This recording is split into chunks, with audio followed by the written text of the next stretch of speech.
সামনে ইলেকশন হবে নাকি হবে না, সরকার কিন্তু এটা পরিষ্কার করছে না, কিন্তু বলছে ঠারে ঠুরে আমরা শুধু ইলেকশন করার জন্যে আসি নাই। তাহলে কিসের জন্য এসেছেন? কাজটা কি? 9 মাসের 9টি সংস্কার যদি দেখাতে পারতেন তাহলে তো একটা কথা ছিল, সেটাও করেন নাই। আবার অভিযোগ হচ্ছে তার বিরুদ্ধে নাকি ষড়যন্ত্র হচ্ছে, দেশি এবং বিদেশি। কি ষড়যন্ত্র সেটাও পরিষ্কার না। কোনো রাজনৈতিক দল এখনো পর্যন্ত এই সরকারের পদত্যাগ দাবি করেছে এটা কিন্তু আমার জানা নাই। আপনি জানেন কিনা জানি না, কোনো প্রচার মাধ্যমে বলা নাই।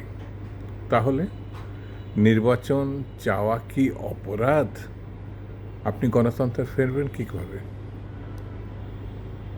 এটা পরিষ্কার করেন, বলেন যে গণতন্ত্র দরকার নাই, সংস্কারটা গুরুত্বপূর্ণ। যেমন শেখ হাসিনা বলতেন গণতন্ত্র সীমিত, উন্নয়ন খুব জরুরি।